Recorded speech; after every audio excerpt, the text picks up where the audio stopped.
It's well known that public transportation is key to the economic mobility of people in cities and towns throughout the world, especially for those of low income.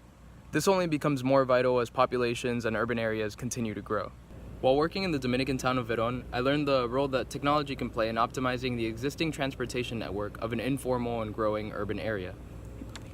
The backbone of Veron's transit system, as well as that of many other towns in the DR, is a guagua. The guagua is a 12-passenger van that travels fixed routes and charges a flat rate. At least 20% of the people in Veron depend on the guagua for their daily commute. While conducting surveys there last summer, I realized that many people are dissatisfied with the guagua service and the public transportation in general, so I spent this summer trying to better understand how it works and how it can be improved.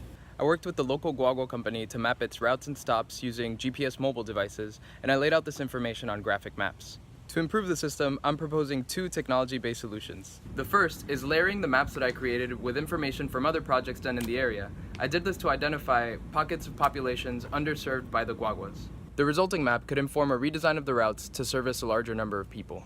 The second solution is an app that will tell users how far the guagua is from a given stop. Waiting out in the street for one to eventually pass by can seriously cut into the little time people have outside of work. By simply providing an estimated time of arrival for a given stop, we can help alleviate this issue of time poverty. Also, by displaying up-to-date routes and schedules, the app makes for a more transparent and user-friendly system. Researching this idea led me to a company that develops devices that are installed in vehicle fleets to not only track their locations, but also to inform digital tools that allow transportation companies to operate in a safer, more cost-effective, and timely manner. The data this technology can collect about ridership allows transit systems the opportunity to mold to the changing social and urban fabric of a place. This is vital to properly servicing areas like Veron, places that experience constant change.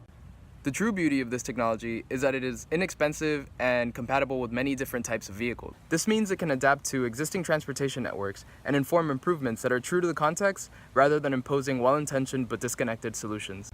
A technology-based approach to public transit not only changes the way people interact with the system through mobile apps, but it more importantly changes how the system interacts with the people who use it and the place that they're in. Fast-growing, informal, urban areas like Veron can be found across the globe. This technology provides a low-cost way of optimizing existing transportation networks to mobilize those who need it most. Even in Veron, a place with many basic needs unmet, smartphones and the internet are still widely used. We must take advantage of these valuable tools to mobilize the estimated population of 2050 and beyond.